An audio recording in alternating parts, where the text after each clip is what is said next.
nagbabalik po ang inyong mga kaagapay at ngayong gabi po ay kapiling po natin. Walang iba po si Yusek Zenaida Maglaya ng Regional Operation Group Department of Trade and Industry or DTI. Hello! Wala pa natin si Ma'am Seni. Good evening. Good evening. Magandang gabi po. Yes. Alam mo, Lakay, do the introduction talaga. Alam mo, pag ako mag-introduce sa kanya, baka, sinasabi ko lagi, long overdue na maging secretary. Alam mo, when I joined Manila Radio noong 1986, Seni Maglaya na ito. Yes. Bibihira, hindi nakakakilala kay Ma'am Seni. Inaabot ko din yan noong mga panahon. Love siya ng media. Why? Because siya kasama sa mga nagigising na madaling araw. Exactly. And we're very proud. Is this your first time here, Ma'am? In the evening. In the Dahil evening. sa umaga ako usually napupunta rito. You're in good hands. Ayan. Sige. Ang tagal na ni Ma'am Seni, nagpagupit na ng buhok. Naalala mo yung mahabang buhok niya? Yes. Diba? O kasi yung buhok niya dati medyo Kulot-kulot. hanggang dito. Yan. Yes. Para maiba naman. Ayan. Ma'am Seni, Ayan, pwede po kayo, bati po kayo, meron po kayong gustong batiin? Sa lahat na lang po ng mga nanonood ng kaagapay, magandang gabi po sa inyong lahat. yan. Okay, Ma'am Seni, first and foremost, pakibigyan ng impormasyon yung ating mga kababayan. O ano ba yung function nitong DTI. itong Regional Operations. itong posisyon na tinatanganan niyo right now?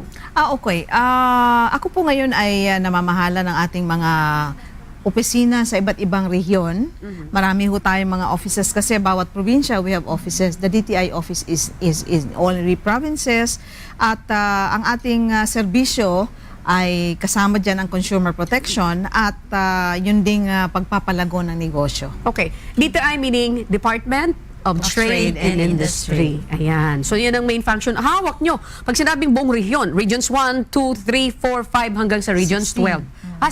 Okay. 16. Yan. 16. So, ibig sabihin. She's all over. All over the Philippines. Ayan. Yun ang function. Aba, mahaba-haba. Malawak-lawak yan, ma'am. Yes. Dahil actually that's 2/3 of the population of DTI. Wow. At very busy sila kapag kapasukan. Oh, Kasi meron katulad silang mo, tinatawag malapit na, yung caravan pa rin ma'am, Yung ating Diskwento Caravan, Diskwento Caravan. meron tayong more than 50 na Diskwento Caravan Balik Eskwela Edition. Okay, tell us about that, ma'am. Bago sa susunod na katanungan ni Dr. Daisy. Opening of the classes today, yesterday. Okay, what is this caravan, this Kwento Caravan? Itong Diskwento Caravan, ito yung aming binibigay para sa ating mga consumers and selling school supplies, uniforms, bags, pati mga sapatos at 10 to 50% discount. Oh, Wow! bagay. Let's say, for example, doktor, ako ang sapatos ng isang estudyante is 200 pesos, pwede ibenta mo yan ng 100 pesos? Well, depende yan sa mga suppliers. Okay. So, ang Minimum of range- how much? Ang range nila na discount na binibigay is 10 to 50%. Wow, so, ang laki. malaking tulong na yan dahil kung ikaw may maraming mga anak, lalo na, no? Oo naman. Bibili ka na doon ng uniforme, sapatos, at ang dahilan kung bakit nakakabigay sila ng diskwento, sila mismo kasi yung gumagawa. Sila yung suppliers I see. mismo. Wala na ibang Wala dinadaanan. ng middleman. Okay. Oo, sila na yung mismong nagbebenta. Hindi naman nagsasacrifice, nasa-suffer yung quality. Kahit Hindi na gano'n naman, ang halaga. dahil binabantayan naman Very natin good. ito. Okay, Doktora, it's your turn now. Ano po ba yung iba pang bagong programa nyo?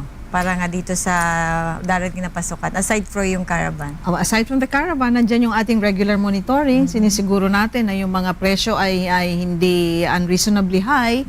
At ang magandang balita, dahil more than 2 years na ay hindi halos gumagalaw ang presyo ng mga school supplies natin. Which is Mabuti good.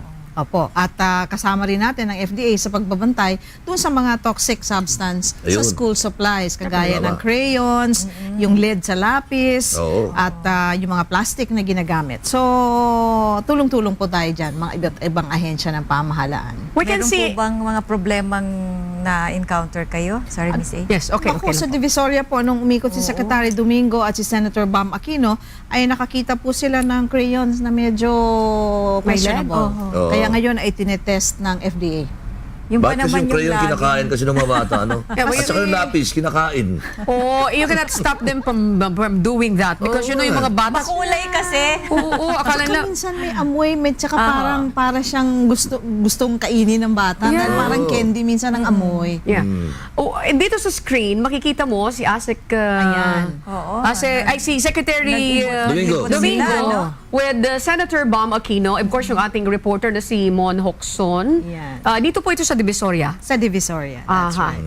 Of all the places, Divisoria, kasi ang dami-dami. Yan ang puntahan, Dr. Days. Namimili talaga, mga murang bilihin. So aside po dun sa mga crayons, ano pa pong mga item na nakitaan nila na maraming ng LED? Na posibleng may content? LED. So far, yung crayons lang Crayon po. lang. What is that equipment na is that the tester para malaman kung itong isang produkto ay may LED or Yes, wala? may dala sila. Ang FDA, I think it was the Director General mismo, si Kenneth Go was there with them. Meron siyang daladala na pag binarel, kumbaga, ay madaling ma-detect na merong doubts of toxic substance sa yun. Ayun, I think that was. tester. So you're being tester. assisted by the food and drug. That's right. Ayun. Okay, Kaulakay. Nagtitinda ba kayo ng ma'am? Gawang Chinese? Ali po? Yung gawang Chinese? Gawang China? Ay, hindi naman natin maganda ang ating trade relations sa China at hindi naman siguro natin pwedeng sabihin Oo naman. lahatin na yung mga produkto ay puro hindi maganda ang kalidad. Oh, pero Parang ako, aminin binapanagot natin sa na pambubuli. aminin natin karamihan po, no? Marami. Talagang made A lot of in imports. China. That's right. Pero isa sa problema yun, ma'am. A lot sa of mga imports from notebooks. China. From China. China, take note of that. A lot of imports from China. Oo nga. Hindi kasama yung ibang mga bansa. Oh. Yes. Pero yung tinatanong ko kanina, ma'am, yung mga quality ng mga papel ng mga notebooks, may mga papel ng mga notebooks ngayon na talaga napaka ano tawag, Namnipis. napakanipis, newsprint, mabasa lang ng konti, matutunan na yung notebook. Exactly. That's right. Alam Oo. mo, ang papel kasi, iba-iba ang grade. Texture. Tsaka yung texture. Kasi may newsprint, may econoband, merong band.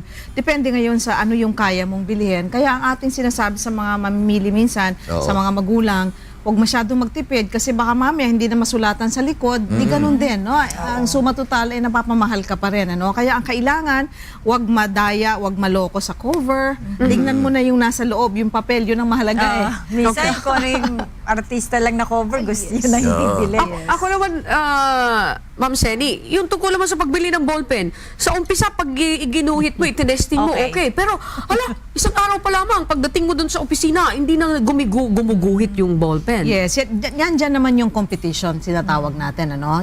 Dapat nun, you have to take care of the brand. Kasi dapat yung nakakasiguro yung consumer na pag bumili siya, ay reliable at kita hanggang sa maubos yung tinta ay sumusulat pa rin. ano? Parang may alam ako na brand na gano'n, matatag, matagal. Ayan. Okay, Ayun, madaling yung matuyo. panahon ng grade 1 ka. tinta. Ha? Natatanda mo yung panahon ng grade 1 ako, yung Mongol. Okay. Pwede pang panaksak yun eh. Naalala ko pa noon, ang gusto kong pad paper, yung medyo madulas kasi parang ang ganda ng sulat ko. Yes. Pag magaspang hindi diba? Parang hindi siya sumusunod sa gusto ko. Mukhang magkakaparas ng mga panahon ng grade 1 ah. Talaga nauna ka. Pero maganda yung pinag-uusapan natin dahil ito talaga ang napapanahon. Pasukan, laging pinoproblema, mula dun sa sapatos, lahat ng mga kagamitan ng isa eskwela. At very active yung DTI every time na mayroon ganito at ganun May din. diskwento Katuwang caravan. Ano na? May diskwento caravan. May diskwento So, ibig sabihin, caravan. ma'am, na yung lahat ng mga produkto na matatagpon doon sa booth ninyo, sa Diskwento Caravan, dumaan sa screening para hindi naman maloko yung mga gustong bibili. Abay, nakakahiya naman kung kami mismo ang ireklamo ng tao. No, we have to make sure. Kaya yung mga suki namin na suppliers ay talagang, first of all, nasusunod nila yung presyo, below SRP. Pangalawa, yung quality ng kanilang binibenta ay talagang kinikilatis natin and we really screen them. Okay. Maisingit ko lang ito. Si Doktora may susunod na tanong. Yung pong Diskwento Caravan, kasama ba rin ba yung mga places, yung mga areas that was hit by Yolanda. Typhoon Yolanda?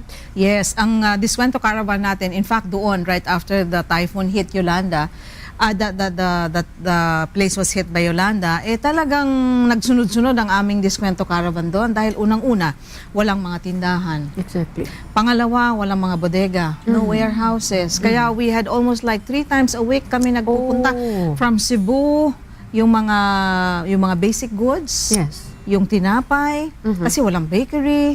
So we had to do that. Pati ngayon, dahil balik eskwela, Opo. pati yon may schools, meron na rin tayong caravan doon for school supplies. Including Bohol. Including Bohol. Okay. So that's a good news doon sa ating mga kababayan. So, pagdating naman po sa pagmamonitor, ano naman po yung mga ginagawa nyo para ma-monitor nyo yung mga prices. Pero before that po, Yusek, Seni, magpapatuloy po ang ating talakayan. Magbabalik po ang programang May Puso, ang inyong kaagapay.